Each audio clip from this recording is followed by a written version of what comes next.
అందరికీ praise lord. ఈ ఆరాధనలు గురించిన మీ అందరికీ శుభాభివందనాలు. రవి అన్న స్టార్టింగ్ ప్రేజ్ చేస్తారు. ప్రైజ్ లార్డ్ అన్న. Praise lord sir. అందరికీ ప్రైజ్ లార్డ్. సిస్టర్ బ్రదర్స్ అందరికీ ఆరాధన ఆరంభించక ముందు ప్రార్థన చేసి ప్రార్థన పూర్వకంగా మనం ముందుకెళ్దాం, ప్రార్థిద్దాం. పరిశుద్ధుడగు తండ్రి, కృపామేడ, జీవం గల దేవ, యేసు ప్రభా నీకెంతో వందనాలైనా. నిన్న నేడు నిరంతరం ఏకరీతిగా ఉన్న గొప్ప తండ్రి, మహాపరిశుద్ధ దేవ, నీకే స్తుతులు స్తోత్రాలు అర్పించుకుంటున్నాయినా. నా దేవ, నా ప్రవ్వ, ఈ గడిచిన కాలం అంతా ప్రవ్వ మమ్మల్ని అందరినీ సురక్షితంగా కాపాడినైనా. మీ కృపలో మమ్మల్ని భద్రపరుచుకున్నారు, మమ్మల్ని సజీవ లెక్కలు నిలబెట్టుకున్నారు ప్రవ్వ. దివారాత్రులు మమ్మల్ని కాచి కాపాడిన దేవా నీకెంతో వందనాలు. గొప్ప దేవా నీకే స్తుతులు స్తోత్రాలు అర్పించుకుంటున్నైనా. అనుక్షణంనైనా మీకు దయగల హస్తాల కింద ప్రవ్వ మీ కృపలో మమ్మల్ని భద్రపరుచుకున్నారు. నా దేవ మమ్మల్ని సజ్జలు పెట్టుకున్నారు. మంచి ఆరోగ్యం, శక్తిని, బలాన్ని, సమస్తాన్ని మాకు అనుగ్రహించినారు. వాటన్నిటిని బట్టి నీకు ఎంతో వందనాలు అర్పించుకుంటున్నాయినా. కృతజ్ఞతాస్తుతులు చెల్లించుకుంటున్నాం. సమస్త ఘనత, మహిమ, ప్రభావం నీకే అర్పించుకుంటున్నాయినా. నా దేవ, నా ప్రభావ నీకే స్తుతులు స్తోత్రాలు అర్పించుకుంటున్నామైనా. ఈ సాయంకాల సమయంలోనైనా మరోసారి ప్రభావ మీ పాద సంధికి వచ్చినామైనా మాతో మాట్లాడండి, మమ్మల్ని బలపరచండి, మా హృదయాలను ప్రభావ సరిచేయండి. ఎక్కడ బలహీనతలునే ప్రభావ వాటిని కొట్టివేయండి ప్రభావ. మీకు బలం, మీకు శక్తిని మాకు అనుగ్రహించండి. మీకు పరిశుద్ధతలు మమ్మల్ని నడిపించండి అయినా. మీకు నూతనమైన అభిషేకం మాకు అనుగ్రహించి నడిపించండి. ప్రతి చోట మీ కొరకు మమ్మల్ని సాక్షులుగా నిలబెట్టుకుని అయినా. గొప్ప దేవానికి ఎంతో వందాలు వేసయ్యా. మీరు అక్కడ బహు సమీపంగా ఉంది ప్రభావ. అయినా మేము సిద్ధపడాలా, అనేకులు మేము సిద్ధపరచాలా ప్రభావ. నైనా ఒక ప్రయాసంలో మేము ముందుకు పోలాగానే సహాయపడమని ప్రార్థిష్టం. ప్రతి ఆటంకాలను కొట్టివేయండి ప్రభావ. సంపూర్ణంగా మీకు సమర్పించుకుని మేము ముందుకు పోలాలని మీ కృప దయచేయమని ప్రార్థిష్టమైన గొప్ప దేవ, రాని బిడ్డ మీరు త్వరగా నడిపించండి. ఓ దేవానికి ఎంతో వందాలు ఇసయ్యా. పాటల ద్వారా మీరు మహిం పొందండి, వాక్యం ద్వారా మీరు మాతో మాట్లాడండి అయినా. ఈ ఆరాధన అంతట్లోనైనా మీరే ఆధిపత్యం నుంచి నడిపించండి. మీకు పరిశుధాత్మ నడిపింపు మాకు దయచేయండి అయినా. పరిశుధాత్మ దేవ మా మధ్య సంచరించండి అయినా. మమ్మల్ని అందరినీ మీకు ఆత్మతో మమ్మల్ని అభిషేకించండి. వాక్య లోతులు నడిపించి బలపరచండి. నా దేవానికి ఎంతో వందాలు ఇసయ్యా. భయంకరమైన కాలంలో మేము ఉంటుండగా ప్రవ్వా ప్రతి దశలోనైనా మా పిలుపు, మా ఏర్పాటు మేము నిత్యం చేసేటకు మరి బహు జాగ్రత్త పడి మేము జీవించాలైనా. మరి విశేషంగా మీకు నీతి సత్యాన్ని మేము ధైర్యంగా మేము ప్రకటించి అనేకులను సిద్ధపరచలాగనా. మీరు ఆకడు ప్రవ్వా నా తండ్రి సంఘాన్ని మేము సిద్ధపరచలాగనా. నా దేవా నా తండ్రి మీ కొరకు మేము ఎదురు చూసే వారిలాగా మేము ఉండాలా ప్రవ్వా. అయినా అలాంటి ప్రయాసంలో మమ్మల్ని నడిపించండి ప్రవ్వా. మీకు ఎంతో వందాలు ఇసయ్యా. భయంకరమైన కాలంలో ఉంటున్నాం ప్రవ్వా. ప్రతి పరిస్థితిలో ప్రభావ మేము విశ్వాసంగా మేము ముందు కొనసాగించేలాగానే సహాయపడనైనా. మా విశ్వాసాన్ని ఇంకా మీరు బలపరచండి ప్రభావ. ప్రతి దశలోనైనా మీ మీద ఆధారపడి మేము ముందుకు పోలాలని మీ కృప దయచండి అయినా. పరిశుధాత్మ దేవ మీ సహాయం మాకు అనుగ్రహించండి. మీ ఆత్మధర్మం నడిపించి ప్రతి చోట మీ కొరకు సాక్షిని పెట్టుకునైనా. ఈ ఆరాధన అంతట్లో మీరే మాతో ఉండి మహిం పొందమని యేసుక్రీస్తు పరిశుద్ధ నామమున ప్రార్థించినాం తండ్రి, ఆమేన్. థ్యాంక్ యూ అన్న. చంద్రశేఖర్ అన్న పాట పాడతారు. ప్రైజ్ లార్డ్ అన్న. Praise lord star. పాట పాడుకుందాం. దేవుని స్తుతించలాగన. ఆకాశవాసులారా యెహోవాను స్తుతించుడి అన్న పాట. ఆకాశవాసులారా అంటే 1,44,000 మందికి సాదృశ్యము. భూజనులారా అంటే గొప్ప జన సమూహానికి సాదృశ్యం. ఈ రెండింటికి మధ్యలో దేవదూతలు సహాయకులుగా ఉంటారు, మనకు ఆదరణగా ఉంటారు అనేది ఈ వాక్యం, ఈ పాట అంశం. ఆకాశవాసులారా యెహోవాను స్తుతించుడి. ఆకాశవాసులారా యెహోవాను స్తుతించుడి. ఉన్నత స్థలముల నివాసులారా యెహోవాను స్తుతించుడి. హల్లెలూయా. ఉన్నత స్థలముల నివాసులారా యెహోవాను స్తుతించుడి. ఆకాశవాసులారా యెహోవాను స్తుతించుడి. ఆకాశవాసులారా యెహోవాను స్తుతించుడి. ఆయన దూతలారా మరియు ఆయన సైన్యములారా, ఆయన దూతలారా మరియు ఆయన సైన్యములారా, సూర్య చంద్ర తారలారా యెహోవాను స్తుతించుడి. హల్లెలూయా. సూర్య చంద్ర తారలారా యెహోవాను స్తుతించుడి. ఆకాశవాసులారా యెహోవాను స్తుతించుడి. ఆకాశవాసులారా యెహోవాను స్తుతించుడి. సమస్త భూజనులారా మరియు జనముల అధిపతులారా, సమస్త భూజనులారా మరియు జనముల అధిపతులారా, వృద్ధులు బాలురు యౌవనులారా యెహోవాను స్తుతించుడి. హల్లెలూయా. వృద్ధులు బాలురు యౌవనులారా యెహోవాను స్తుతించుడి. ఆకాశవాసులారా యెహోవాను స్తుతించుడి. ఆకాశవాసులారా యెహోవాను స్తుతించుడి. ఉన్నత స్థలముల నివాసులారా యెహోవాను స్తుతించుడి. హల్లెలూయా. ఉన్నత స్థలముల నివాసులారా యెహోవాను స్తుతించుడి. ఆకాశవాసులారా యెహోవాను స్తుతించుడి. ఆకాశవాసులారా యెహోవాను స్తుతించుడి. Hallelujah. Praise the Lord. Hallelujah. Pappu brother వాక్యం షేర్ చేస్తాను. Praise lord brother. Okay sir. Praise Lord. అందరికీ praise Lord. Pappu brother, brother అది వీడియో ఆన్ చేయి బ్రదర్. ఆ వీడియో అంటే కొద్దిగా బయట ఉన్నా బ్రదర్. ఓకే, అంటున్నారా?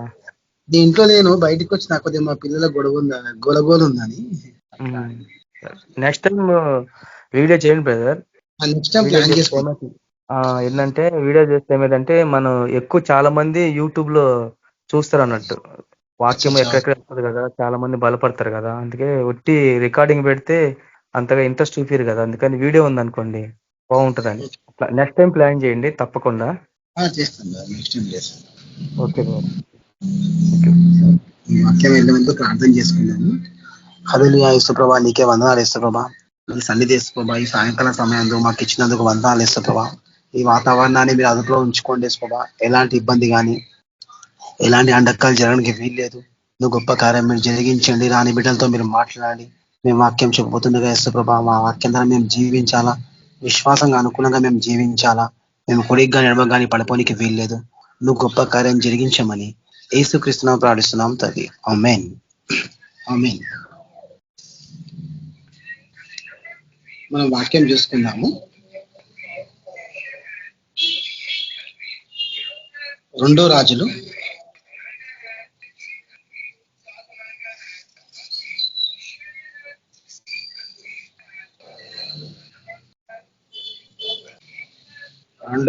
4వ అధ్యాయము. 2 రాజులు 4వ అధ్యాయము 1వ వచనం నుండి 7 వచనాలు మనం చూసుకుందాం ఈ రోజు వాక్యము. 2 రాజుల 2వ గ్రంథము 4వ అధ్యాయము 1వ వచనం చదువుతున్నాను. అంతటా ప్రవక్తల శిష్యులలో ఒకని భార్యని దాసుడైన నా పెనిమిటి చనిపోయెను. అంతటా ప్రవక్తకల శిష్యులలో ఒకని భార్యని దాసుడైన నా పెనిమిటి చనిపోయెను. అతడు యెహోవా యందు భక్తిగల వాడై యుండెనని నీకు తెలిసి ఉన్నది. ఇప్పుడు అప్పులవాడు నా 2 కుమారులు తనకు దాసులుగా ఉండుటకే వారిని పట్టుకొని పోవుటకు వచ్చి ఉన్నాడని ఎలీషకు మొరపెట్టగా, ఎలీషా నా వలన నీకేమి కావాలను. హల్లెలూయా. ఇక్కడ మనం ఏం చూస్తున్నామంటే ఎలీషాతోని సేవ చేసిన ఒక శిష్యును చనిపోవడం వల్ల తాను విధ్వరాలైపోయి తనకి 2 కుమారులు తన పేద కుటుంబంలో ఉండడం వల్ల ఆ కుమారులకు వేరే వాళ్ళు మాకు అప్పు ఇవ్వు, లేకుంటే నేను మీ 2 కుమారులను తీసుకెళ్లి మా దగ్గర దాసుల్లాగా పెట్టుకుంటాము అని చెప్పడం వల్ల ఆ విధవరాలు బాధతో ఎలీషా దగ్గరికి వచ్చింది. ఒక నమ్మకంతో, ఒక ఆశతో వచ్చింది. తన యొక్క బాధని ఎలీషాని చెప్పనీకి వచ్చింది. ఎందుకంటే ఎలీషా చాలా పెద్ద ప్రవక్త, ఆయన చేసే కార్యాలు ఎన్నో ఉన్నాయి. అయితే ఈ రాజుల గ్రంథం 2 రాజుల గ్రంథము 1 రాజుల గ్రంథము రాసింది ఎవరంటే ఇర్మియా రాసిండు అనమాట. అని అందరికి తెలుసు ఆ విషయం. అయితే ఇందులో వాక్యం ఏముందంటే మనకి 2వ వచనంలో నేను చదువుతాను. ఎలీషా నా వల్ల నీకేమీ కావాలను, నీ ఇంటిలో ఏమి ఉన్నదో అది నాకు తెలియదు చెప్పుమనెను. అందుకు ఆమె, నీ దాసురాలైన నా ఇంటిలో నూనె కుండ ఒకటి ఉన్నది. హల్లెలూయా. ఆమె ఏమంటుందంటే మా ఇంట్లో ఒక కుండ ఉన్నది. ఏ కుండ ఉన్నది అంటే నూనె కుండ ఉన్నది. హల్లెలూయా. అంటే మనకు అందరూ తెలుసు నూనె అంటే ఏంది? పరిశుద్ధాత్మ. కుండ అంటే ఆత్మీయంగా ఆలోచన అంటే నూనె అంటే దేవుని యొక్క పరిశుద్ధాత్మ. కుండ అంటే ఖాళీ కుండలా ఉండకుండా పొంగి పొర్లి పారాలా. అంటే ఈ వాక్యము ఏ విధంగా చూస్తుందంటే వాళ్ళ ఇంట్లో కుండ ఉంది, అందులో కొద్దిగానే నూనె ఉంది అనే విషయాన్ని ఈ వాక్యం ద్వారా మనం తెలుసుకుంటాం అనమాట. అయితే ఎలీషా ఏమంటుండంటే ఆమెని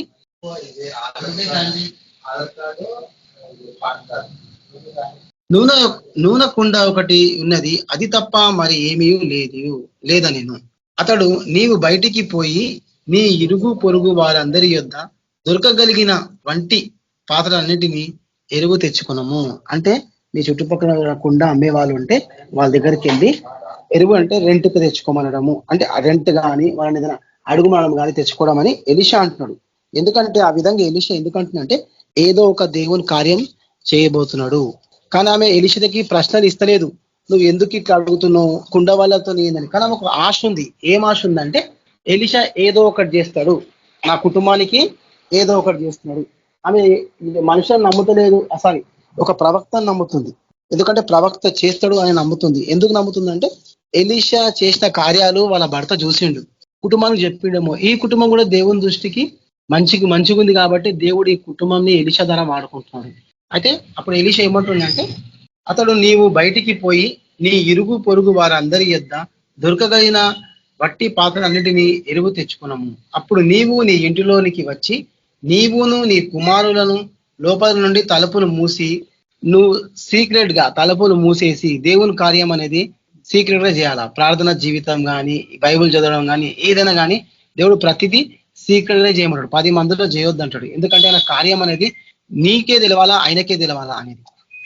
అప్పుడును నీవును నీ ఇంటిలోనికి వచ్చి నీవును నీ కుమారుడు లోపల నుండి తలుపులు మూసి ఆ పాత్రలు అన్నిటిలో నూనె పోసి నిండినవి ఒక తట్టును ఉంచుమని ఆమెతో సెలవీయగా, ఆమె చెప్పగా ఏం చేసినప్పుడు 5వ వచనంలో ఆమె అతని యుద్ధ నుండి పోయి తాను కుమారుడు లోపల నుండి తలుపులు మూసి కొవ్వరలు తెచ్చిన పాత్రలో నూనె పోసెను. ఆ పాత్ర అని నిండెను. తర్వాత ఇంకా పాత్రలు తెమ్మని ఆమె తన కుమారుడితో చెప్పగా వాడు మరి ఏమీ లేవని చెప్పాను. అంతలోనే నూనె నిలిచిపోయాను. హల్లెలూయా. దేవుడు ఇక్కడ కార్యం ఏం చేస్తుందంటే ఎలీషా ద్వారా కుండలో కొద్దిగా నూనె ఉంది, చుట్టుపక్కల ఉన్న అన్ని పాత్రలు తెచ్చేసారు. అది ఎన్ని పాత్రలు తెచ్చినో మనకు తెలియదు. అంటే ఆత్మీయంగా అన్ని కుండలు ఖాళీ కుండలలో ఈమె నూనె పూస్తున్న కొద్దీ కుండలన్నీ నిండిపోయినాయి. అంటే ఆత్మీయ జీవితం ఏంటంటే నూనె ఒక పరిశుద్ధాత్మ, కుండ అంటే ఖాళీ కుండలు.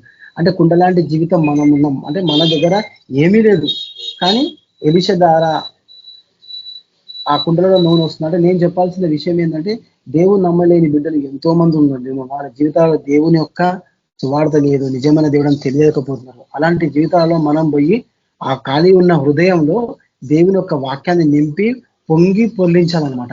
అది వాక్యంగా నేను చెప్పాలనుకుంటున్నాను. అయితే ఈమె అక్కడ ఏం చేస్తుందంటే 7వ వచనంలో ఆమె దైవజుడైన అతని యుద్ధకు వచ్చి సంగతి తెలియజెప్పగా అతడు నీవు పోయి ఆ నూనెను అమ్మెను, నీ అప్పు తీర్చి మిగిలిన దానితో నీవును నీ పిల్లలను బ్రతుకులని ఆమెతో చెప్పాను. అదే అప్పుడు ఎలీషా ఏమంటుందంటే ఆ నూనె ఈమె మళ్ళీ ఏం చేస్తుందంటే ఎలీషా దగ్గరికి వెళ్తుంది. ఎలీషా దగ్గరికి వెళ్ళి చెప్తుంది అనమాట, ఎలీషా ఇట్లా నువ్వు చెప్పినట్టు నేను చేసిన, నా ఉన్న కుండలన్నీ నిండిపోయినాయి, మొత్తం నిండిపోయినాయి. ఇప్పుడు నెక్స్ట్ ఏం చేయాలా అంటే నెక్స్ట్ ఏమంటుందంటే ఎలీషా నువ్వు వెళ్ళి ఆ కుండలో ఉన్న నూనె అన్ని అమ్మేసి అమ్మిన డబ్బులతో అప్పులు కట్టుకొని తర్వాత అదే విధంగా ప్రాసెస్ చేసుకుంటే నీ కుటుంబాన్ని బ్రతికించుకో. అంటే ఆత్మీయంగా ఏంటంటే నూనె అంటే పరిశుద్ధాత్మ. అంటే మన జీవితంలో దేవుని ఒక ఆత్మని మన మనసులో పెట్టుకొని మన దగ్గర నిజమైన దేవుని మన జీవితంలో జీవించాలంటే దీపంలాగా వెలుగుతూ ఉండాలి. అదే చాలా మంది లోకంలో దేవుని నమ్మకుండా ఉన్నారు బిడ్డలు. వాళ్ళ దగ్గరికి వెళ్ళి దేవుని యొక్క సువార్త చెప్పాలా అంటే వాళ్ళ హృదయం ఖాళీ కుండలాగా ఉన్నది. దేవుని యొక్క సువార్త లేకుండా ఖాళీ కుండలాగా ఉంది. అయితే నువ్వు ఎప్పుడైతే వెళ్ళి వాళ్ళ హృదయంలో దేవుని గురించి చెప్తావో, నీ యొక్క ప్రేమ విధేయత కలిగి నువ్వు చెప్తావో, అప్పుడు దేవుడు ఏం చేస్తాడంటే వాళ్ళని నీ ప్రార్థన ద్వారా నీ యొక్క విశ్వాసం ద్వారా దేవుడు వాళ్ళని నీ ద్వారా పరలోక రాజ్యానికి వెళ్ళే ఛాన్సెస్ ఉంటాయి. నిజమైన దేవుడిని తెలుసుకునే ఛాన్సెస్ ఉంటుంది. వాళ్ళు ఎప్పుడైతే నిజమైన దేవుడిని తెలుసుకుంటారో అప్పుడు లోకానుసారంగా జీవించరు, దేవునాసారంగా జీవించరు. దేవునికి కావాల్సింది ఏంటంటే ప్రతి ఒక్క మనిషి దేవుని సన్నిధిలో ముఖాలు వంగాల. నెక్స్ట్ వాక్యం ఏంటంటే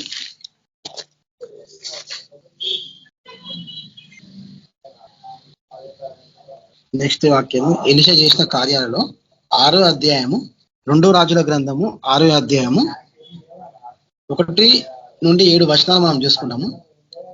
అంతటా ప్రవక్తల శిష్యులు ఎలీషా యొద్దకు వచ్చి, ఇదిగో నీ యొద్ద మాకున్న స్థలము ఇరుకుగానున్నది. నేను చదివేది 2 రాజుల గ్రంథము 6వ అధ్యాయము 1 వచనం చదువుతున్నాను. ఇది దేవుని యొక్క విశ్వాసానికి ప్రతిదానికి ఉందండి. అంటే ఎలీషా చేసిన కార్యాలు, గొప్ప గొప్ప కార్యాలు ఏ విధంగా ఉండేదానికి ఈ వాక్యం చెప్తున్నాను అనమాట. ఫస్ట్ స్టెప్స్ ఎలీషా ఏం చేసిందంటే, ఒక విధ్వరాలు కుటుంబాన్ని దేవుని ద్వారా ఆ కుటుంబానికి మేలు కలిగించిండు.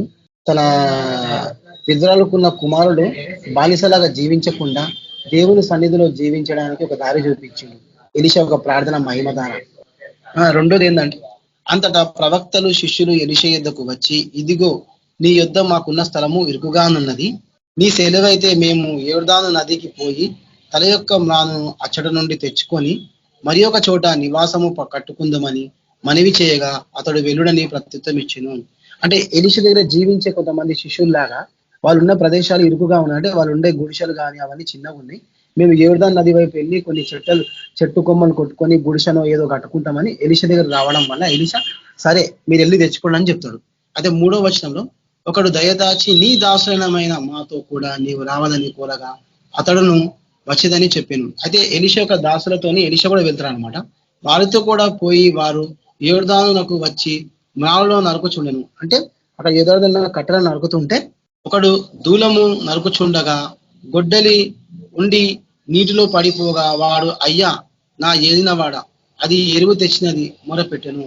అయితే వాడు గొడ్డలితో నరుకుతుంటే ఆ గొడ్డలి నదిలో పడిపోయింది అనమాట. అయితే వాడు భయపడి ఎలీషా దగ్గరికి వెళ్ళి, అయ్యా నా అయిన వాడని నేను రెంట్కి తెచ్చుకున్న గొడ్డలి అది నీళ్ళలో పడిపోయింది అంటుంది. అప్పుడు 6వ వచనంలో, ఆ దైవజనుడు అది ఎక్కడ పడిను అడిగాను. వాడు అతనికి ఆ స్థలము చూపించగా అతడు కొమ్మ ఒకటి నరికి నీళ్ళలో వేయగా గొడ్డలి తీరను. హల్లెలూయా. గొడ్డలి నది లోపట ఉన్నది. చిన్న కట్టముక్క పైకే నేస్తే గొడ్డలి వచ్చింది. అసలు కట్టముక్క ఏంది లోపల పోదు, కానీ లోపల పోయి బరువైన గొడ్డలిని పైకి తెచ్చింది. అంటే దేవుని యొక్క కార్యాలు ఎంత గొప్పగా ఉంటాయి మీరు చూడండి. గొడ్డలి అంటే తీర్పు, నీళ్ళంటే దేవుని యొక్క వాక్యము, దానికి సాదృష్టం అంట. అంటే దేవుడు మన జీవితంలో తీర్పు తీరుస్తాడు. ఎప్పుడు తీర్పు తీరుస్తాడు అంటే, మనం తన దేవుని సన్నిధిలో జీవించడంలో, ప్రార్థన జీవించడంలో కానీ, విశ్వాస జీవించడంలో కానీ, క్షమించే జీవించడంలో కానీ మనం జీవిస్తే దేవుడు మనం ఏం చేస్తాడంటే గొడ్డలిగా తీర్పు తీరుస్తాడు అనమాట. అంటే మనం చేసే ప్రతి కార్యాలలో దేవుడు ఒక తీర్పు అనేది ఉంటుంది. అది మంచిగా ఉండొచ్చు, చెడుగా ఉండొచ్చు. అంటే దేవుడు ఎలీషాని ఎంతో గొప్పగా వాడుకున్నాడు. ప్రతి విషయంలో ఎలీషాని దేవుడు వాడుకోబోతున్నాడు అనమాట. అయితే ఇంకో వాక్యం చూసుకుందాం మనం.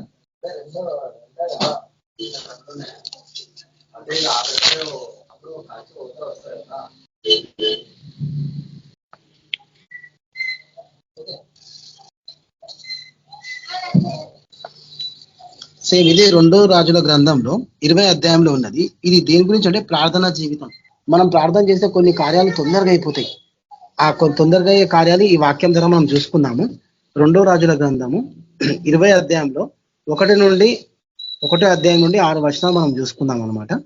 ఆ దినములో హిజ్కియా మరణకరమైన రోగము కలగక, హిజ్కియా అనేది రాజు అనమాట. ఆయన ఆ దినములో హిజ్కియాకు మరణకరమైన రోగము కలగగా ఆమోజు కుమారుడను ప్రవక్త అయిన యోషియా అతని యొద్దకి వచ్చి, నీవు మరణాగుచున్నావు.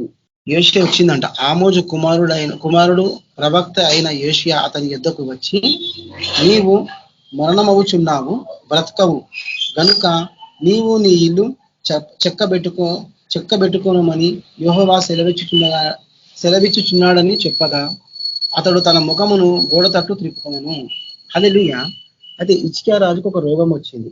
అంటే అది క్యాన్సర్ రోగమో ఏమో తెలియదు. అయితే యోషియా ప్రవక్త, అంటే దేవుడు కొన్ని ప్రవక్తలని ఎన్నుకున్నాడు అనమాట. అందులో యోషియా ఒక అతను.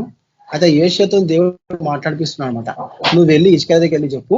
ఏమని చెప్పమంటే, ఆ దినంలో హిజ్కియాకు మరణకరమైన రోగము కలగగా ఆమోజు కుమారుడును ప్రవక్త అయిన యోషియా అతని యొద్దకు వచ్చి, నీవు మరణం అవుచున్నావు, బ్రతకవు గనుక నీవు నీ ఇల్లు చెక్కబెట్టుకొనమని యెహోవా సెలవిచ్చుచున్నాడని చెప్పగా అతడు తన ముఖమును గోడ తట్టు త్రిప్పుకున్నాడు.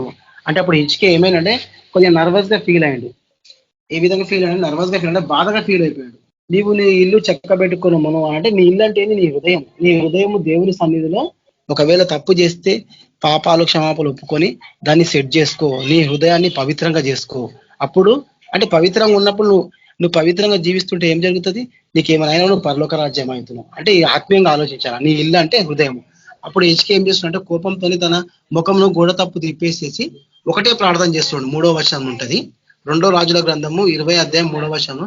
యెహోవా యథార్థ హృదయముడైన సత్యముతో నీ సన్నిధిలో నేను ఎట్లుంటే యెహోవా యథార్థ హృదయముడైన సత్యముతో నీ సన్నిధిని నేను ఎట్లా నడుచుకుంటునో, నీ దృష్టికి అనుకూలముగా సమస్తమును నేను ఎట్లా జరిగించుతునో కృపతో జ్ఞాపకము చేసుకోనుమని హిజ్కియా కన్నీళ్లు విడుచుచు యెహోవాను ప్రార్థించెను. అంటే ఒక రూమ్కి వెళ్ళి హిజ్కియా రాజు దేవుని సన్నిధిలో గొప్ప ప్రార్థన చేసిన అనమాట. యెహోవా యథార్థ హృదయుడైన సత్యముతో నీ సన్నిధిని నేను ఎట్లా నడుచుకుంటునో, నీ దృష్టికి అనుకూలముగా సమస్తమును నేను ఎట్లా జరిగించుతునో కృపతో జ్ఞాపకము చేసుకోమని హిజ్కియా కన్నీళ్లతో విడుచుచు యెహోవాను ప్రార్థించెను.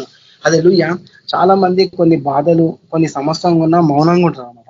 ఎవరికో చెప్పుకోలేరు, చాలా బాధగా ఉంటారు. అంటే నేను ఏం చెప్తున్నా అంటే, మీ మనసులో ఏదైనా బాధ, వేదన ఉంటే మీరు ఒకవేళ ప్రార్థన జీవితం లేదు, సరిగ్గా ప్రార్థన చేయడానికి రాదు, సరిగ్గా దేవుని వాక్యం అంటే దేవుని సన్నిధిలో జీవించే పాస్టర్లకు కానీ, దేవుని సన్నిధిలో యథార్థంగా ఉండే సిస్టర్లకు కానీ మీరు చెప్పుకోవచ్చు. హిజ్కియా రాజు ఎలా తన మనవిని దేవుని చెప్పుకుంటుండో, నేను ఏ విధంగా జీవించినా, నేను తప్పు చేయలేదు అని రాజుగా జీవించినప్పుడు దేవుని సన్నిధిలో ఎలాంటి తప్పు చేయలేదు, ఏం చేయలేదు.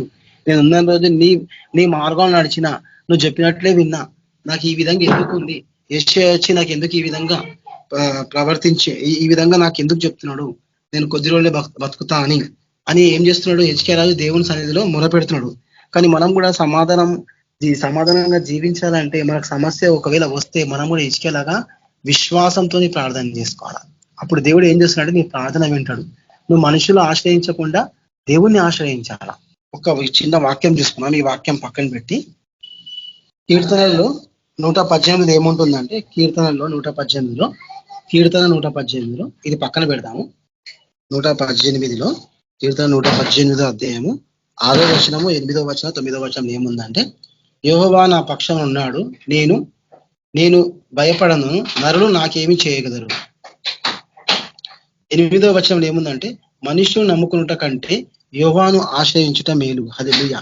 మనుష్యుని నమ్ముకున్నట కంటే యెహోవాను ఆశ్రయించుట మేలు. 9లో ఏముందంటే, రాజును నమ్ముకున్నట కంటే యెహోవాను ఆశ్రయించడం మేలుడు. అంటే మనము మన బాధలు ఉన్నప్పుడు మనం కేవలం అరే ఆయన వచ్చి చేస్తాడేమో, ఈసారి వచ్చి చేస్తాడేమో, ఆ సారి వచ్చి చేస్తాడేమో, నా బాధ తీరుస్తాడేమో అని మనం ఎప్పుడు ఎవరి మీద ఆధారపడొద్దు అనమాట. ఈ వాక్యం ఆ విధంగా సెలవిస్తుంది. మనము కేవలం దేవుని మీద ఆధారపడాలి. మన దేవుని మార్గంలో చాలా మంది పోయినారు, వాళ్ళకి చెప్పొచ్చు నీ బాధ, అరే వాళ్ళు ప్రార్థన చేస్తే నాకు సమస్య పోతుంది. అది ఒక విశ్వాసం. ఎలీషాలాగా ఎలా తన విధురాలు వచ్చి చెప్పించో, నువ్వు ఆ విధంగా చెప్పొచ్చు. కానీ నువ్వు మనుషుల మీద ఎక్కువ ఆధారపడొద్దు. వాళ్ళ దగ్గర డబ్బు ఉంది, నాకు ఏదైనా చేస్తానని ఆ విధంగా ఆధారపడొద్దు. ఇంత పెద్ద రాజు నాకు ఆ విధంగా అవుతుంది, నేను రాజును కదా అని ఫీల్ కాలేదు, అయినా దేవుని సన్నిధిలో ప్రార్థన చేసిండు. మనం మళ్ళీ ఒకసారి అదే గ్రంథం చూసుకుందాం. 20 అధ్యాయానికి వెళ్దాము. 2 రాజులు 20లో. అయితే హిజ్కియా ప్రార్థన చేయంగానే 4వ వచనంలో, యోషియా నడిమిశాలలో నుండి అవతలకు వెళ్ళక మునిపే యెహోవా వాక్కు అతనికి ప్రత్యక్షమై ఈలాగో సెలవిచ్చెను. యోషియా హిజ్కియాకి చెప్పించిన తర్వాత అతని యొక్క రాజ్యం దాటక ముందే మళ్ళీ యేసు ప్రభు ఆయనకు ఒక మాట చెప్తుండు. యోషియాకి ఏమని చెప్తుందంటే, నీవు తిరిగి నా ప్రజలను అధిపతి అయిన హిజ్కియా యొద్దకు పోయి అతనితో ఇట్లనమని, పితరుడైన దావీదునకు దేవుడగు యెహోవా నీకు సెలవిచ్చినది ఏమనగా, నీవు కన్నీళ్లు చూచితిని, నీ ప్రార్థన నేను అంగీకరించి ఉన్నాను, నేను నిన్ను బాగు చేసేదను, 3వ దినమున నీవు యెహోవా మందిరమునకు పోవుదవు, ఇంకా 15 సంవత్సరములు ఆయుష్ నీకు ఇచ్చేదను, మరియు నా నిమిత్తము నా సేవకుడైన దావీదు నిమిత్తము నీ పట్టణమును నేను కాపాడుచు నిన్నును నీ పట్టణమును అశ్షూర రాజు చేతిలో పడకుండా నేను విడిచేదను. అయితే దేవుడిన ప్రార్థన వెళ్ళి ఇంకా 15 సంవత్సరాలు ఆయుష్ పెంచి మళ్ళా ఈయన రాజ్య ప్రజలకి శత్రువుల చేతులు లేకుండా దేవుడు పొడిగించుడు. ఎందుకు? కన్నీటి ప్రార్థన ద్వారా. నువ్వు ఎప్పుడైతే కన్నీటి ప్రార్థన చేస్తావో నీ ప్రార్థన ఎక్కడికో వెళ్ళిపోతుంది. ఎందుకంటే కన్నీటి ప్రార్థనలో దేవుడు ఎంతగానో విజయం ఇస్తాడు అనమాట. ఇంకోటి, పొద్దున 4 గంటలు వేసి ప్రార్థన చేస్తే కూడా దేవుడు మనకు విజయం ఇస్తాడు అనమాట. దేవుడు పాపని ప్రేమిస్తాడు కానీ పాపాన్ని ప్రేమించాడు. నీ లోపల ఉన్న పాపాన్ని తీసేస్తాడు అనమాట. ఎప్పుడైతే నీ లోపల ఉన్న పాపంలో వెళ్ళిపోతావో నువ్వు పవిత్రం అయిపోతావు. అప్పుడు దేవుడు ఏం చేస్తాడో నీ ప్రతి ప్రార్థన వింటాడు అనమాట. తెలియకుండా చేసేది చాలా పెద్ద తప్పు, తెలిసి చేసేది పాపం. అందుగురించి మనం దేవుని నమ్ముకున్న బిడ్డలము ఏదో చిన్న విషయాలు మనం తెలియకుండా చేస్తాం, కానీ తెలిసి ఎప్పుడు చేయొద్దు మనం. ఒకవేళ నువ్వు ప్రార్థన జీవితంలో నీతి నిజాయితీ గల జీవించి ప్రార్థన కొరకు, దేవుని కొరకు వాక్యం చదువుకుంటా, ప్రార్థన చేసుకుంటా, సేవ చేసుకుంటుంటే అప్పుడు నువ్వు ఎప్పుడు తప్పు చేయవు. ఎందుకంటే నీ శరీరంలో ఉన్న ఆత్మ దేవుని సన్నిధిని కోరుకుంటూ ఉంటుంది. ఎందుకంటే నువ్వు ఏదైనా చేయాలనుకుంటే అది నీకు చెప్తుంటుంది అనమాట. ఒక సెవెన్ సెన్స్ లాగా ఆ వైపు వెళ్ళకు, అటు సైడ్ వెళ్ళకు అని దేవుని ఒక ఆత్మ నీతో మాట్లాడిస్తుంటది. అది ఎప్పుడు నువ్వు దేవుని సన్నిధిలో ప్రార్థనగా జీవించినప్పుడు, నువ్వు దేవుని సన్నిధిలో ప్రతి విషయంలో దేవునికి చెప్పినప్పుడు, దేవుడు నీ ప్రార్థనని ఎలా ఉంటుందంటే నీ ప్రతి ప్రార్థన ద్వారా ఏ విధంగా జీవిస్తావంటే దేవుడు నీ మార్గంలో ప్రతిదాన్ని సరళపరుస్తామట. ఇంకో వాక్యం చూసుకున్నాం ఒక నిమిషం. లూకాసు వార్త 6వ అధ్యాయం 38వ వచనంలో ఒక వాక్యం చూసుకుందాము. లూకాసు వార్త 6వ అధ్యాయము. నీ మనసు ఎట్లుండాలంటే క్షమించే మనసు ఉండాలా. క్షమించుడి అప్పుడు మీరు క్షమింపబడతారు, ఇయ్యుడి అప్పుడు మీకు ఇయ్యబడును, అనిచి కుదిల్చి దిగజారునట్లు నిండు కొలతలో మనుషులు మీ ఒడిలో కొలుతురు. ఇప్పుడు మనము మీరు ఏ కొలతలో కొలుతురో ఆ కొలతలని మీకు మరలా కొలవబడను. అంటే ఇక్కడ ఏమంటుందంటే నువ్వు ఒకరిని క్షమించాలా. దేవుని యొక్క ప్రేమ అదే చెప్తుంది, నువ్వు ఒకరిని క్షమించాలా. అప్పుడు దేవుడు ఏం చేస్తాడంటే నువ్వు తప్పు చేసినప్పుడు నిన్ను క్షమిస్తాడు. నువ్వు ఏదైతే దేవుని సన్నిధిలో మంచి కార్యాలు చేస్తుంటావో అదే విధంగా దేవుని నిన్నగా చేస్తాడు. నువ్వు అక్కడ ఎంత అయితే వాళ్ళకి ఇస్తావో దేవుడు అదే విధంగా దానికంటే ఎక్కువ ఇస్తాడు. ఈ కొలుతుల విషయం ఆత్మీయంగా జీవితం. నువ్వు ఈ విధంగా జీవిస్తున్నావా? నువ్వు ఇతరుల గురించి ఇతరుల బాధ నీ బాధలాగా తీసుకొని నువ్వు జీవిస్తున్నావా? ఏదో వాక్యం చెప్పేసి ప్రార్థన చేసేసి మళ్ళీ కొంచెంసేపు అయిన తర్వాత వేరేమంటే మనం క్షమించకుండా మనం కొట్లాడము, ఆ విధంగా కొంచెం వేషధారణ వాళ్ళకి జీవించొద్దు. మనము ఒకవేళ వేషధారణ వాళ్ళకి జీవిస్తే ఇచ్కే రాజులాగా మన ప్రార్థనకు జవాబు తొందరగా రాదు. ఆయనకి ఇమీడియట్లీ ప్రార్థనకు జవాబు వచ్చేసింది.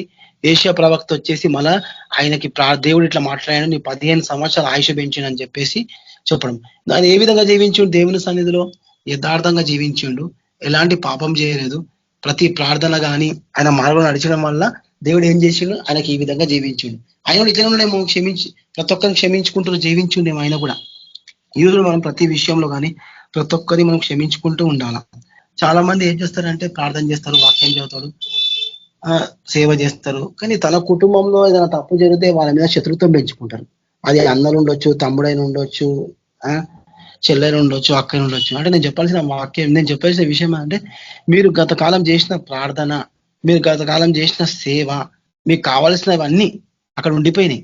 ఎందుకు ఉండిపోయినాయి అంటే ఈ చిన్న విషయం ద్వారా నీ కుటుంబంలో కానీ, నీ స్నేహితుల కానీ, నీ పక్కింటిల విషయంలో కానీ నువ్వు దేవుని యొక్క ప్రేమను చూపించకుంటే, వాళ్ళతోని శత్రుత్వం పెంచుకుంటుంటే నువ్వు చేసిన ప్రార్థన సేవ అక్కడే ఉండిపోతుంది అనమాట. అంటే నీకు రావాల్సిన ఆశీర్వాదాలు, రావాల్సిన దేవుని యొక్క ప్రతిఫలము అక్కడనే ఉండిపోతుంది. ఎందుకంటే నువ్వు మర్చిపోతావు.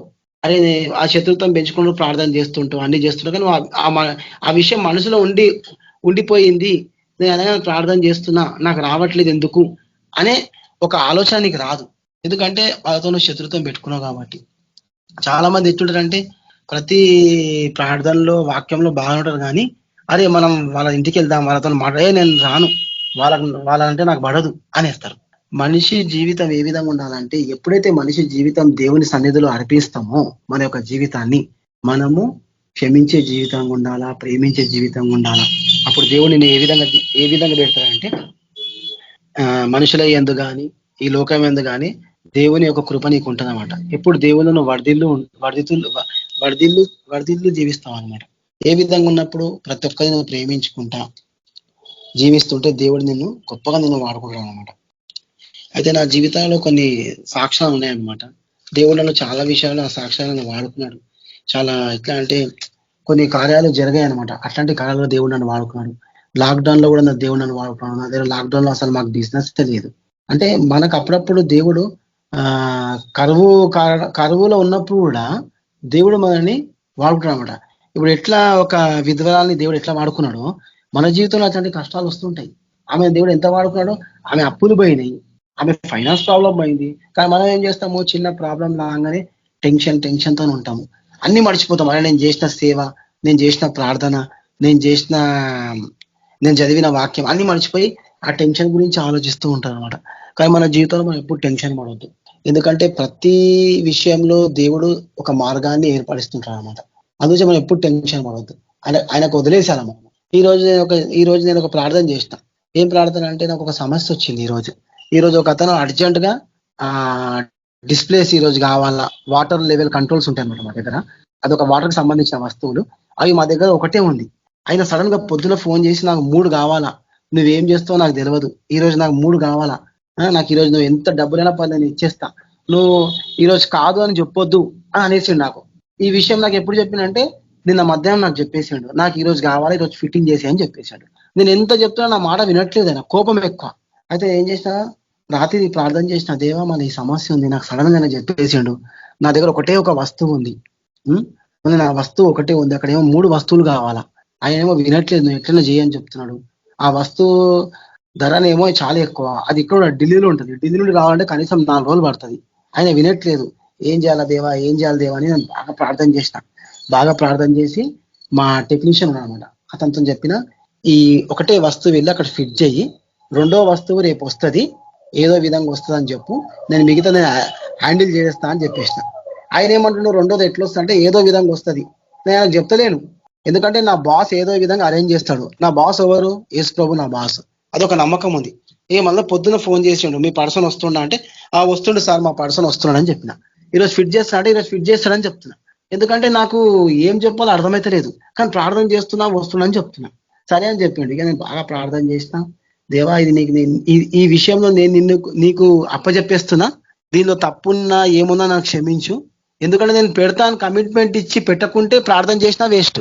దానికి సమాధానం, దానికి అర్థం ఉండదు. కొంతమంది ప్రార్థనలకు అర్థం ఉండదు. ఎట్లా అంటే గాలిలో దీపం పెట్టినట్టు అయిపోతుంది. ఎందుకంటే చిన్నప్పుడు నేను 10th క్లాస్ ఉన్నప్పుడు ఎగ్జామ్ మ్యాథ్స్ ఎగ్జామ్ సరిగ్గా చదవకుండా పోయి రాసి మళ్ళా ఫాస్టింగ్ ప్రార్థన ఉండి మ్యాథ్స్ లో పాస్ కావాల దేవా, నేను సరిగ్గా రాయలేదు, నువ్వే చూసుకో అనడం వల్ల అయినా నేను ఫెయిల్ అయిన తర్వాత ప్రార్థన వాక్యం చదివి ఒక పాస్టర్ తోని మెసేజ్ అయిన తర్వాత నాకు అర్థమైంది, దేవుడు ఇలాంటి ప్రార్థనకు సమాధానం ఇవ్వడు, కానీ ఒక మార్గం చూపిస్తాడు. ఎప్పుడు మార్గం చూపిస్తాడు? ఆ మ్యాథ్స్ ను మనం చదువుకొని, ఆ సబ్జెక్ట్ మనం చదువుకొని ప్రార్థన చేసుకుంటూ చదువుకుంటుంటే దేవుడు మన జ్ఞానం ఇస్తాడు. అప్పుడు మనం ఏం చేస్తాము, ఆ దేవుని యొక్క జ్ఞానం సంపాదించుకున్న తర్వాత మ్యాథ్స్ కానీ, తెలుగు కానీ, ఇంగ్లీష్ కానీ, సోషల్ కానీ, ఎన్నో సబ్జెక్ట్స్ ఉంటాయి, దానిలో మంచి రాస్తామట.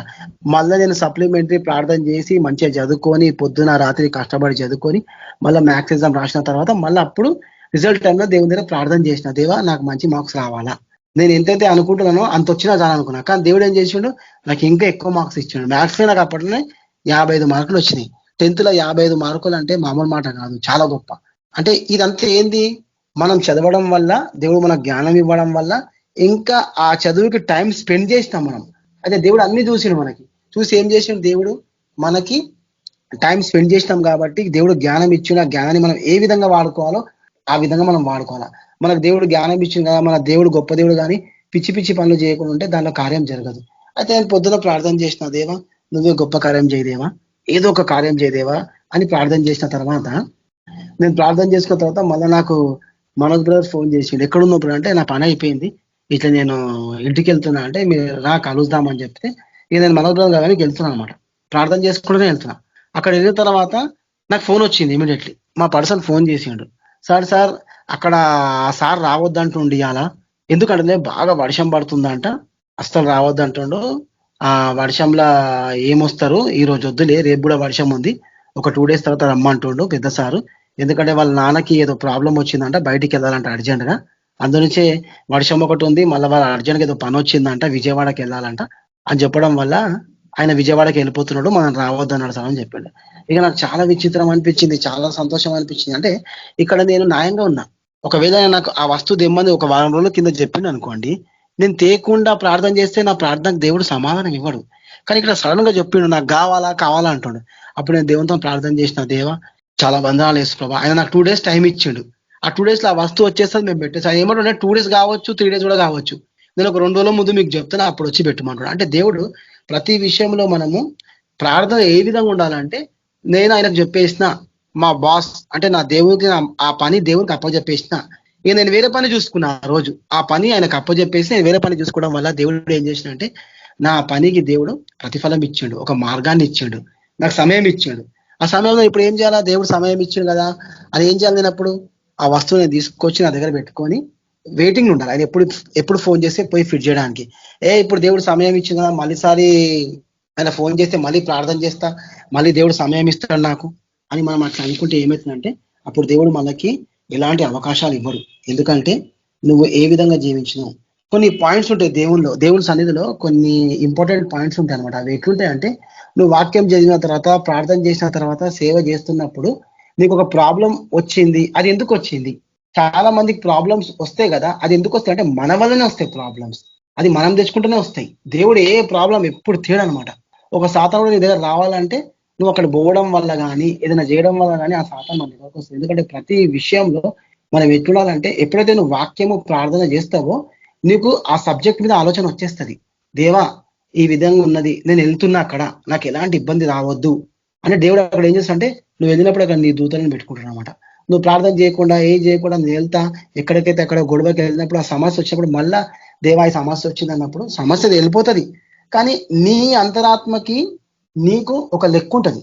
అంటే మీరిద్దరు ఒక మాటలు మాట్లాడుకోవాలి. అరే ఈ ప్రాబ్లం ఇట్లా వచ్చింది, ఇది నా వల్ల రాలేదు, సడన్ గా వచ్చింది అంటే సైతాన్ ప్రాబ్లం అయితే శోధిస్తుంది.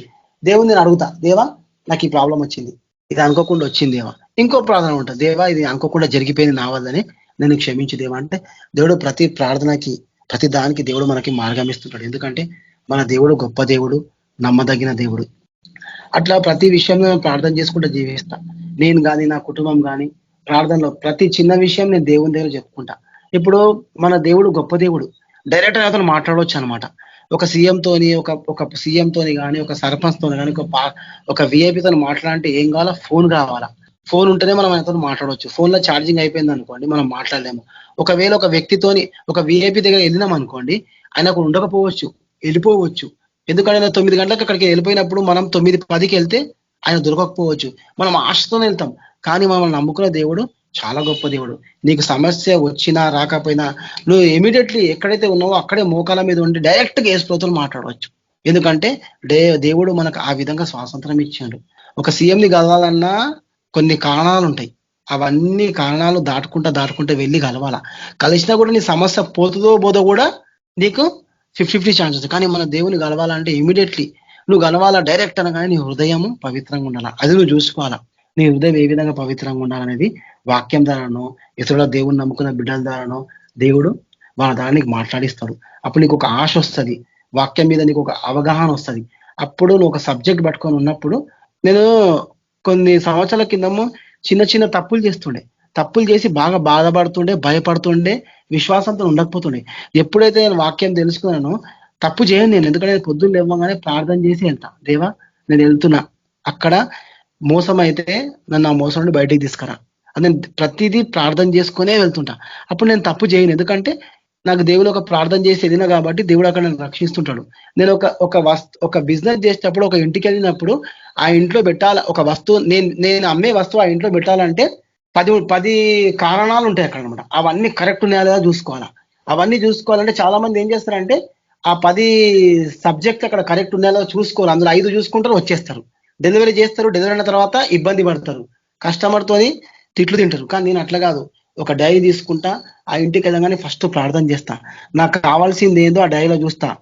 ఇది కావాలి నాకు, అక్కడ ఉందా, లేదు, ఇది లేదు, నాకు ఇది కావాలని చెప్పేసి నా డైరీలో నేను రైట్ చేసుకుంటా. ఇదంతా నేను వాక్యం ద్వారా, ఒక ప్రార్థన ద్వారా తెలుసుకున్న విషయాలు ఇవన్నీ. నేను నాకు ఎట్లా అంటే అక్కడికి వెళ్తా, ఇది లేదు సార్, ఇది లేదు సార్, ఇది పెట్టించండి సార్ చెప్పేసిన రైట్ చేస్తా. రెండోది, సార్ ఇది ఉంది, ఓకే సార్ ఇది నడుస్తుంది, ప్రాబ్లం లేదు సార్. మూడోది, సార్ ఈ టైంకి మనిషి రావాలా సార్. నాలుగోది, సార్ ఈ టైంకి ఈ విధంగా ఇది పనిచేయాలా. అవన్నీ అక్కడ చెప్పేసి వచ్చేసిన తర్వాత, మనం ప్రార్థన చేసిన తర్వాత అక్కడ అయిన తర్వాత దేవుడు అక్కడ అన్ని కార్యాలు చేస్తాడు. అవన్నీ చెప్పకుండా వచ్చేసి అయ్యా దేవా నేను చెప్పలేదు నువ్వే చూసుకో అంటే అది తప్పు. అప్పుడు ఏం చేస్తాడంటే ఆ ఎదుటి వ్యక్తి కూడా ఏదైనా తప్పు జరిగినా మనం అనడు. ఎందుకంటే పిల్లోడు మనకు ముందే చెప్పేసిండు, ప్రతిదీ చెప్పేసిండు, అన్ని ప్లానింగ్ గానే చెప్పేసిండు. ఈ ప్లానింగ్ అనే నా దగ్గర పనిచేసే పిల్లలు అంటారు, అన్న నీ పనికి వెళ్తే నీ పని 3 గంటల్లో అయిపోతుంది అన్న. అదేందో నాకు అర్థం కాదన్నా. వేరే పనికి వెళ్తేనేమో 2 రోజులు 3 రోజులు పడుతుంది అన్న, రాత్రి ఇంటికి వస్తాము, ఆ పని అవుతుందా కాదా కూడా డౌటే అన్నా అంటారు. నేనేమంటా, చూడరా భయ్, నేను ఆ పనికి వెళ్ళేటప్పుడు వాళ్ళకి తెలుసు నేను చర్చికి వెళ్తా, వేసుకో ప్రార్థన చేసుకుంటా.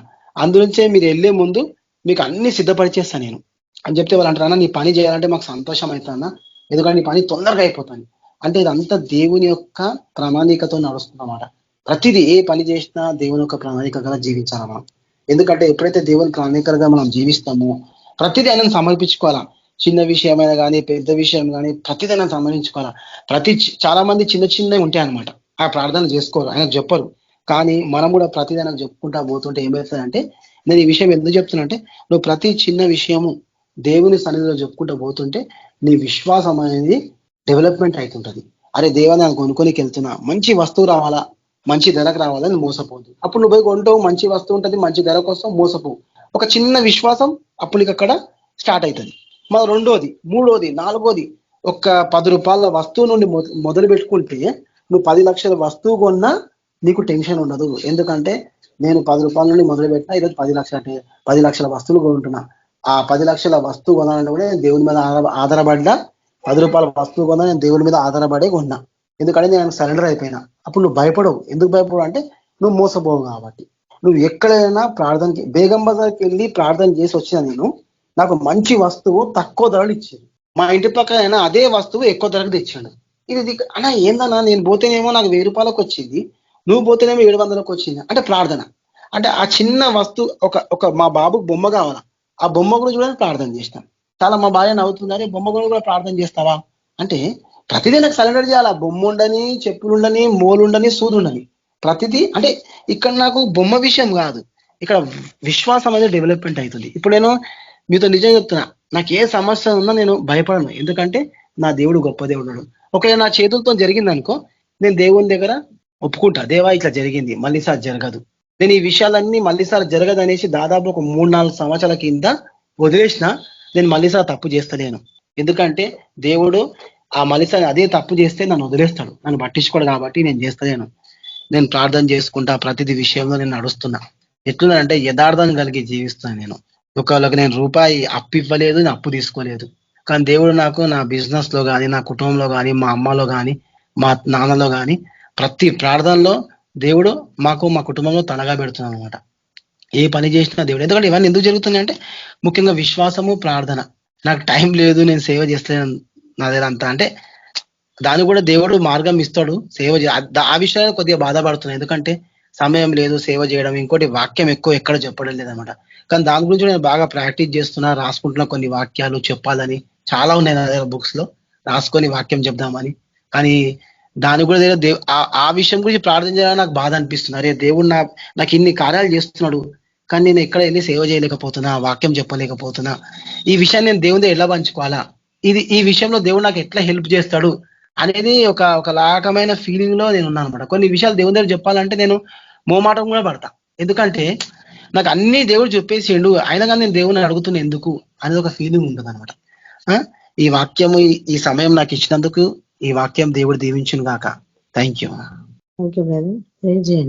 ప్రేర్ చేసేమన్నా హల్లెలూయా. యేసు ప్రభా నీకే వందనాలు. యేసు ప్రభా మరి స్వను వాక్యం ద్వారా నడిపించాము. యేసు ప్రభా ఎలాంటి అడ్డంకులు రాలేదు. యేసు ప్రభా మరి యేసు ప్రభా ఈ వాక్యం యేసు ప్రభా మా విశ్వాసం మేము నాటబడాలని చెప్పాను. యేసు ప్రభా మరి ఇక్కడ ఉన్న ప్రతి బిడ్డను మీరు ముట్టండి, స్వస్థపరచండి. వాళ్ళకున్న బాధ, వేదన ప్రతిదీ మీరు తీసివేయండి. యేసు ప్రభా ఇంకా రాని బిడ్డలతో కూడా మీరు మాట్లాడండి. వాళ్ళు ఏ బాధలో, ఏ సమస్యలో నీకు తెలిసే యేసు ప్రభా ప్రతి సమస్య నుండి మీరు వాళ్ళకు విడుదల దయచేయమని యేసుక్రీస్తునామమున ప్రార్థిస్తున్నాం తండ్రి. ఆమేన్. ఆమేన్. ఆమేన్. ఆమేన్. ఒక ప్రార్థన బ్రదర్, వీణా సిస్టర్ కి బ్రెయిన్ ప్రాబ్లం ఉంది కదా, ఆ సిస్టర్ కి మెమొరీ రావాలని, ఆమె అందరినీ గుర్తుపట్టాలి, స్వస్థత రావాలని ప్రార్థించండి. జాన్ బ్రదర్ మీరు ప్రార్థించండి. John brother praise lord brother. Ravana praise lord అన్న మీరు ప్రార్థించండి. ఓకే సార్, ప్రార్థన చేద్దాం. పరిశుద్ధులకు తండ్రి, కృపమేడ, జీవం గల దేవ యేసు ప్రభా నీకు ఎంతో వందనాలైనా. నిన్న నేడు నిరంతరం ఏకరీతిగుణ గొప్ప తండ్రి, మహాపరిశుద్ధుని దేవానికి స్తుతులు స్తోత్రాలు అర్పించుకున్నైనా యేసుక్రీస్తు పరిశుద్ధ నామం బట్టి ప్రభా తండ్రి మేము ప్రార్థిస్తున్నామైనా. మీ కృపలో మరోసారి ప్రభా వీణా సిస్టర్ గురించి మేము ప్రార్థిస్తాం, మీ జ్ఞాపకం చేసుకున్నైనా. ఆ బిడ్డ పట్ల మీ కనికరిని చూపించండి, ప్రతి పాపములు క్షమించమని ప్రార్థిష్టమైనా. ఒక బ్రెయిన్ లో ఉన్న ప్రతి మెమరీస్ మీరు తాకండి ప్రభా. ఒక బ్రెయిన్ సెల్స్ ని ఏసు రక్తంలో ప్రోక్షింపజేయమని ప్రార్థిష్టమైన. ఒక బ్రెయిన్ కి ఏసు క్రీస్తు నామంలో వీనొక బ్రెయిన్ కి సమాధానం ప్రకటిస్తున్నాం ఏసుక్రీస్తున్నాము. ప్రతి చీకటి దురాత్మ శక్తులను గర్దిస్తున్నాం, విడిచిపెట్టి వెళ్ళిపోద్దు దుష్టాత్మల బ్రెయిన్ సెల్స్ ఉండడానికి వీలు ఏసుక్రీస్తునికి ఆజ్ఞాపిస్తాం. బ్రెయిన్ సంపూర్ణమైన స్వస్థత కలుగును గాక ఏసుక్రీస్తున్నామున. ప్రభా ప్రతి బ్లడ్ సర్క్యులేషన్ సంపూర్ణ నార్మల్ గా ఇచ్చేయండి ప్రభా. తల్లించి అరికాలకు ప్రభావ మీ రక్త ప్రోక్షణ అనుగ్రహించండి. బాడీలో ప్రతి ఆర్గన్స్ మీరు సాకండి, జీవింపజేయండి, స్వస్థపరచండి. చీకటి శక్తి మీరు గద్దించండి ప్రభావ. అయినా సంపూర్ణ స్వస్థ అనుగ్రహించండి. ఆమె కోమాల నుంచి బయటికి రావాలా ప్రభావ, అనేకులు గుర్తుపట్టాలా ప్రభావ. మరి విశేషంగానైనా బిడ్డ ప్రభావ రక్షణ పొందాలా ప్రభావ. మీ కొరకు గొప్ప సాక్షిగా పెట్టి నిలబెట్టుకోమని, కుటుంబీకులందరికీ ఆదరణ సంబంధం ఇచ్చేసి కుటుంబంతో రక్షణ పొందలాగిన మీ కృప దయచేయమని యేసుక్రీస్తు పరిశుద్ధ నామమున ప్రార్థించున్నాం తండ్రి. Amen. Amen sister. Amen. Hello hello sir, నా వాయిస్ వినిపిస్తుందా? వినిపిస్తుందన్నా? సార్ ఆశీర్వాదమేనా? Okay sir. మన ప్రభు అయిన యేసుక్రీస్తు కృప సమాధానము నడిపింపు మనకందరికీ, కేబీపీఎం గ్రూప్ బ్రదర్ సిస్టర్ కుటుంబీకులందరికీ, నిత్యం విజ్ఞాపన ప్రార్థించిన కుటుంబీకులకి, ఈ ఆన్లైన్ ప్రేయర్లో యూట్యూబ్ ఛానల్లో చూస్తున్న ప్రతి కుటుంబీకులందరికీ సదాకాలం తోడైండును గాక. Amen. Praise lord sister brothers అందరికి praise Lord. Praise the Lord brothers amen. అందరికీ praise the Lord. Praise the Lord. అందరికీ బ్రదర్స్ అండ్ సిస్టర్స్ అందరికీ praise the Lord. Praise lord.